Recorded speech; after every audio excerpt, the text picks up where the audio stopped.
I have here a fish tank that contains several beakers with candles on top of the beakers, and I have a beaker with approximately 84 grams of sodium hydrogen carbonate, also known as baking soda. 84 grams is equivalent to 1 mole of the sodium hydrogen carbonate.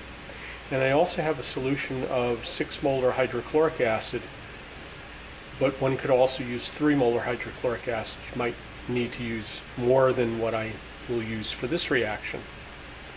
What I'm going to do is I'm going to light the candles. The candles are now lit, and what I'm going to do is I'm going to pour the hydrochloric acid into the beaker that contains the sodium hydrogen carbonate. The reaction here generates carbon dioxide gas.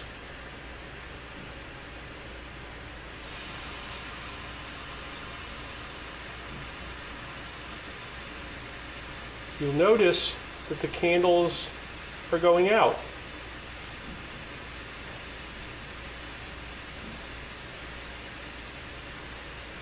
And in fact, the candles went out in the order the candle lowest to the bottom went out first, and the one highest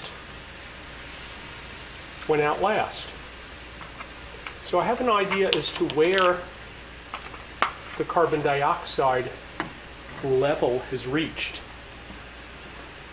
I'm going to turn the lights back on.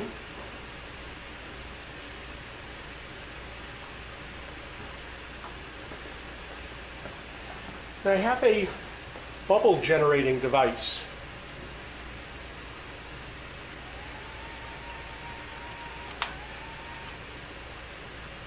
And you can see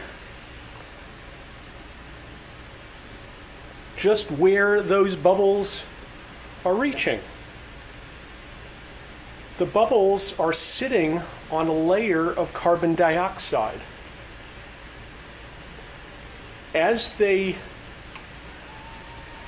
are in the tank, there's actually a diffusion of gases going on, and since carbon dioxide weighs or has a mass, molecular weight, that's greater than that of air, 44 grams per mole for CO2 versus approximately 28 grams per mole on the average for air, the lighter gases diffuse faster than the heavier ones.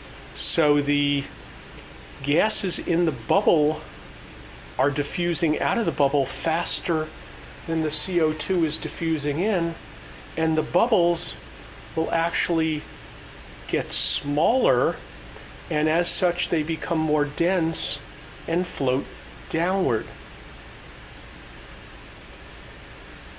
So this particular demonstration illustrates a number of principles. First of all, we need air to support combustion, oxygen in particular, that we have a reaction of sodium hydrogen carbonate with hydrochloric acid producing carbon dioxide as a gas.